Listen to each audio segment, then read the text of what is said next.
Paulo. Parabéns, Quiroga, parabéns ao Tiago, parabéns aos representantes da FGV e aos colegas aqui presentes. Obrigado pela oportunidade. Eu represento o Escritório Pinheiro Neto.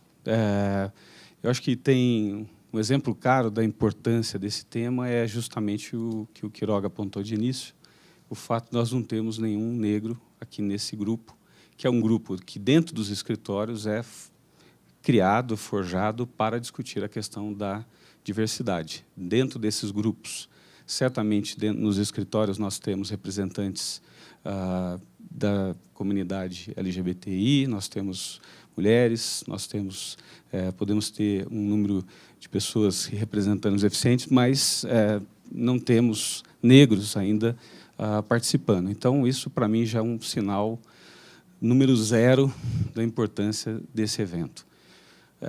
2, nós estamos aqui no dia seguinte ao Dia da Consciência Negra, num país que praticamente desconhece a importância desse dia. E ainda hoje dizem, para que ter feriado para isso, se vai ter Dia da Consciência Negra, tem que ter o Dia da Consciência Amarela, tem que ter o Dia da Consciência, e aí assim por diante. Quer dizer, o desprezo pela própria história da construção desse país a partir da nossa desigualdade racial. Terceiro, eu diria até de uma forma apenas provocativa aqui, a notícia na semana passada que nós tivemos de comentários, e comentários até de representantes importantes da área jurídica, dizendo: não sou negro, não sou mulher, não sou índio, não sou homossexual, está difícil viver nesse país, estou sendo discriminado. Então, o que mostra também, todos aqui viram essa notícia, e estou dando aqui o benefício da dúvida e da incompreensão da expressão dessa frase, mas mostra a importância do desconhecimento do problema. Dentro do escritório, nós temos uma comissão de diversidade e inclusão. Essa comissão ela tem procurado agir de três formas. Primeiro, entender o problema, entender a extensão do problema da diversidade dentro do nosso escritório, que tem 75 anos, um escritório que sempre teve sócios judeus, o que para a época era algo raro, sempre teve mulheres em posição de liderança. A nossa sócia gestora, durante muitos anos, era uma mulher, né? Sócia gestora era uma mulher. E nós, então, a presença da mulher, as minhas duas chefes, as principais chefes no escritório, eram mulheres, a Esther Dônio, a Noêmia Novaes, e tive uma geração, digamos, forjada, minha geração foi forjada sob a liderança de mulheres. Então, a questão feminina, ela estava resolvida? Não. Ela existia a presença, não existia o incômodo, obviamente, da presença da mulher, mas havia uma compreensão de que, se essas mulheres chegaram ali, todas poderiam chegar. Então, não seria necessário fazer qualquer coisa a mais para isso. Então, e nos últimos 10 anos, houve uma série de mudanças e adoção de políticas internas, primeiramente voltadas à questão trabalhista, eu diria. Nós temos hoje um programa que é absolutamente transparente na questão dos encargos, dos ganhos financeiros, e também na parte da extensão dos benefícios. Todos os funcionários têm o mesmo benefício, e temos uma política de incentivo, eu diria, na questão da mulher, financeiramente falando, para que ela tenha tranquilidade para, eu diria, tirar a sua licença maternidade, a licença lactante e assim por diante. Então, nós temos aí uma visão, num primeiro plano, muito raso ainda, da questão de uma uniformidade no tratamento financeiro de todos os integrantes do escritório, inclusive da área administrativa, onde, obviamente, se concentra a grande maioria, ou talvez a grande porção relevante da comunidade negra no nosso escritório. Ok, isso é suficiente? Não é suficiente. O que precisamos fazer? Apesar de, num determinado momento, alguns entenderem que qualquer tratamento diferenciado na questão da mulher pudesse ser um tratamento discriminatório contra aqueles que não são mulher, né? Esse é o viés de quem não conhece a realidade das minorias.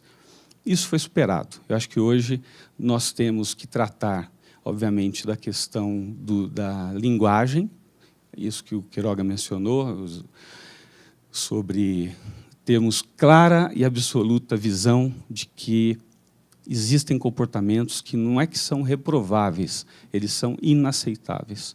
O machismo, o sexismo, ele fere, ele desestrutura, ele cria um ambiente opressor e ele cria um ambiente que desestimula o crescimento da mulher dentro do escritório. Ok, perfeito. Nós, em avaliações, não podemos ter comentários machistas, sexistas, em conversas e rodas e assim por diante. Bom, na questão LGBT, nós tivemos a criação do time LGBT no ano passado. Foi uma surpresa muito grande, porque eu, particularmente no início, até falei, se nós criarmos o time, será que as pessoas vão se sentir incomodadas em participar? Porque, veja lá, eu não sou gay, mas estarei nesse grupo e vão querer que eu participe para ter número. A nossa surpresa foi que houve uma adesão maciça, principalmente das novas gerações.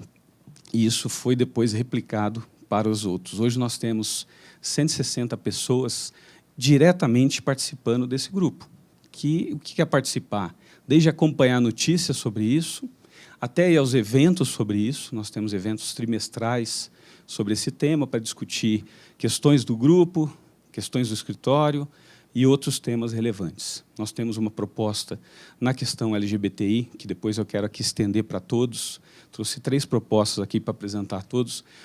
Uma delas é nós termos criarmos um caderno de discussão sobre a questão discriminatória, do direito antidiscriminatório, e nós pensamos inicialmente nisso na questão LGBTI, discutir a discussão dos Estados Unidos, da Suprema Corte, ou discutir a discussão do nosso Supremo sobre o casamento homoafetivo e assim por diante. Essa foi uma ideia que teve uma repercussão muito grande e eu acredito que é um dos itens que eu gostaria de trazer para todos. Logo na sequência, nós tivemos a feliz experiência de poder participar do início do projeto Incluir Direito. Para mim, pessoalmente, foi algo rico, transformador. Eu disse para todos naquele dia, no Mackenzie, que a gente, tantas vezes acossado pelo nosso trabalho no dia a dia, a gente se esquece do que a gente quis de início fazer, a gente quis aí buscar algo relacionado à justiça, e aquele dia eu me senti feliz, orgulhoso de estar ali.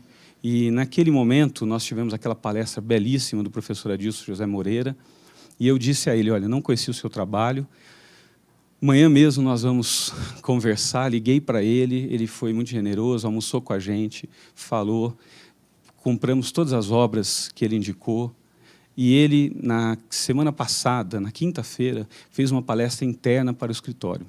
De novo, eu, com meus receios, culpa católica, judaica, cristã, islâmica, não vai ter ninguém vai se interessar, 5 horas da tarde, pós-feriado, vamos ter que aí, né, contratar atores e atrizes. Foi uma surpresa. O auditório nosso tem 226 pessoas, auditório lotado, auditório do Rio, Brasília. Começamos às 5, era para acabar às 6 para ter um happy hour, acabamos 7h15, e as pessoas perguntando. E o que isso provocou? Provocou, primeiro, uma sensação para mim de como a gente conhece pouco, às vezes, o nosso ambiente, né? Havia um público ali sedento para conhecer e para entender. O professor Adilson começou falando de direito antidiscriminatório, eu também, na minha paranoia, falei, nossa, ele vai dar aula de direito, vai ser chato, todo mundo vai... Ele começou com isso, ele foi levando para a experiência norte-americana e trouxe lá e tal, isso, e trouxe exemplos claros que se aplicam não só para a questão da igualdade racial, mas que se aplicam à questão da mulher, que se aplicam, obviamente, à questão LGBTI, e a questão do deficiente, assim por diante. Fez provocações muito importantes, nós gravamos essa palestra, e a nossa expectativa é poder divulgar e, obviamente, compartilhar com todos. Eu recomendo, porque eu fiquei muito feliz e emocionado com o resultado dessa palestra. Dentro desse conceito, e aí voltando uma outra iniciativa, eu já até comentei com o Quiroga, nós fomos desafiados ali a provocar, a ajudar, a acompanhar a criação de um caderno de direito antidiscriminatório, de novo.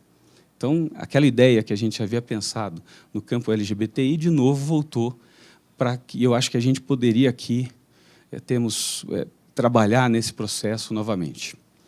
Existe muita coisa para fazer. Terceiro ponto, conscientização.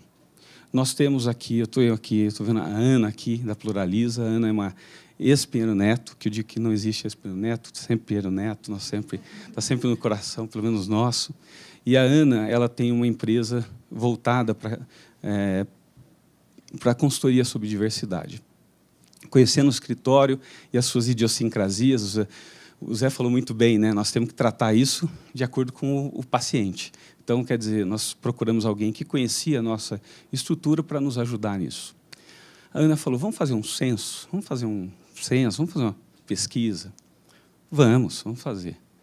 Eu achei que era uma coisa simples, na SurveyMonkey, que você responde. Primeiro, tiveram que jurar todos que toda aquela informação era confidencial, absolutamente confidencial, e foi. Fizemos algumas perguntas na questão LGBTI, na questão das mulheres, respostas que ainda estão sendo depuradas, muito interessantes. Não temos ainda o fechamento desse trabalho, mas me chamou a atenção o seguinte: muita gente, brancos, obviamente, falavam, eu não vou responder essa pesquisa, não. Se eu sou branco, isso eu acho que é um absurdo, isso eu acho que é uma classificação nazista, eu não vou fazer isso, porque se eu fizer, estarei dignificando a presença de racismo no Brasil. E, de novo, tivemos que conversar e falar, olha, tudo bem, quem quiser participar, não participa, nós já sabemos que você é branco, mas é importante que você participe disso, para validar, para a gente saber. Então, não adianta a gente negar a existência dessa desigualdade e simplesmente para não tapar. Eu estou meus 12 minutos aqui que eu já e finalizo em 1 minuto. O que eu acho que a gente deve fazer? Então, a gente tem feito essas iniciativas e a nossa proposta é ter um arcabouço jurídico. Eu acho que a gente ajudar nisso, eu acho que os escritórios e a GV e todos aqui presentes podemos ter o lançamento desse projeto.